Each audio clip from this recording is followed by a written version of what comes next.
How Joao Cancelo rose to become one of the world's best full-backs. As Gary Neville, on commentary duties for Sky Sports, picked out Joao Cancelo as man of the match, he must have felt a wistful feeling of what might have been. When Neville was manager of Valencia back in 2016, he'd urged Manchester United to take a punt on this outstanding young full-back. United weren't convinced, and now here he was in the blue of Manchester City, ripping his former club to shreds.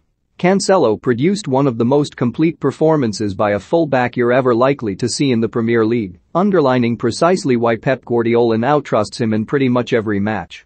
Not only did the Portuguese neuter United's limited attacking threat, he ran Aaron Wan-Bissaka ragged down the City left, setting up both of their goals in a 2-0 win that might easily have been 6-0. United only managed 73 passes in the final third all game. Cancelo alone managed 46. Rarely, if ever, have a United team been so thoroughly outclassed in a Premier League game. Guardiola has favored Cancelo to Alexander Zinchenko at left back for much of the season. It isn't hard to see why the 27-year-old is arguably the best left back in English football. You could make a strong case for him being one of the best right backs too. The skills are transferable and it's Cancelo's natural position.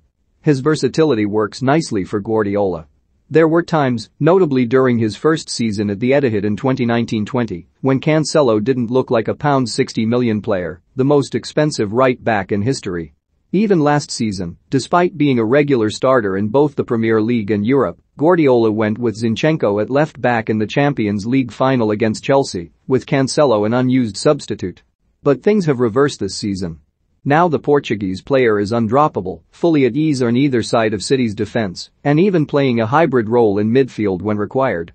He is an athletic machine, he is a brilliant runner, a beautiful runner with the ball, and he is a tough kid as well. Neville enthused after Saturday's derby.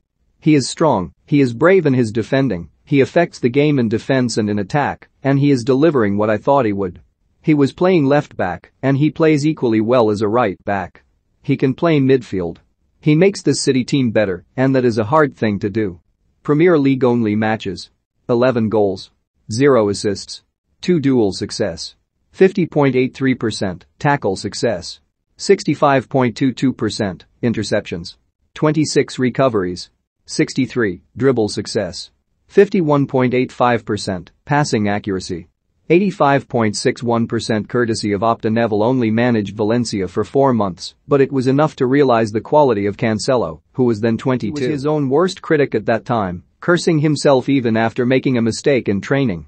Neville had to make Cancelo realize errors were part of football's learning curve, and his innate talent would be enough to prevail. Neville believed Cancelo was good enough for Manchester United, but Louis van Gaal hadn't long signed Matteo Darmian in the right-back role, and they also had Antonio Valencia, so a move didn't materialize. Their loss has proved to be City's gain, with Cancelo arriving there via a season on loan at Inter Milan and a season at Juventus, where Italian football's school of hard knocks further toughened him up. But Cancelo was pretty tough anyway, his early life affected by tragedy.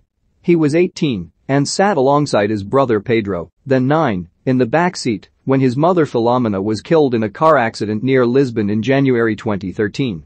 The two boys escaped with only minor injuries, but the loss of his mother saw Cancelo, then at Benfica, almost give up on football entirely.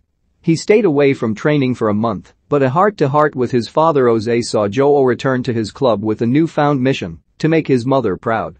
"I'm dead inside, but I'm going to be strong, and I'm going to give you the greatest pride in the world," he wrote on social media at the time. That inspiration has taken him far. As he told ESPN Brasil earlier this year, "As I often say, my mother saw me being born, and I saw my mother pass away. That's why I say that each title, each achievement individually is all dedicated to my mother because, as I said, she's the woman and the person of my life. There have already been plenty of achievements." Cancelo won Serie A with Juventus in 2018-19 and the Premier League with City last season. He has played 30 times for Portugal, but suffered rotten luck too. He didn't make the final cut for the 2018 World Cup and was forced to withdraw from Euro 2020 after testing positive for COVID-19 2 days before their first match. But at 27, all the evidence points to a player entering their prime, and Cancelo will be reluctant to give up his starting place at City, even if Guardiola wants to rotate. After all, he comes out top among City's defenders when it comes to tackles and aerial duels won, interceptions and recovering the ball this season. Cancelo's 2 assists at Old Trafford came just days after he set up 3 goals in the Champions League win over Club Brugge. Besides, he is unlikely to be dropped by Guardiola anytime soon because the City manager has successfully coached him into an indispensable part of his setup. As well as his comfort at left back or right back, it's Cancelo's ability to drift into midfield when City are building one of their moves, providing an extra man to overload opponents. Time and time again, United found themselves outnumbered when City pushed forward on Saturday. Once their attack had gathered momentum, Cancelo could find space on the left and get in behind United's defense with a quick switch pass. The results were devastating. Not only did Cancelo deliver the low cross that Eric Bailly sliced past his own goalkeeper David De Gea for the early opener, his floated pass picked out Bernardo Silva to squeeze in their second after Harry Maguire and Luke Shaw switched off. All in a day's work for a player whose life and career has been shaped by tragedy, self-admonishment and the uncertainty of not always playing. But now Cancelo is certainly fulfilling his promise to his mother to be the best.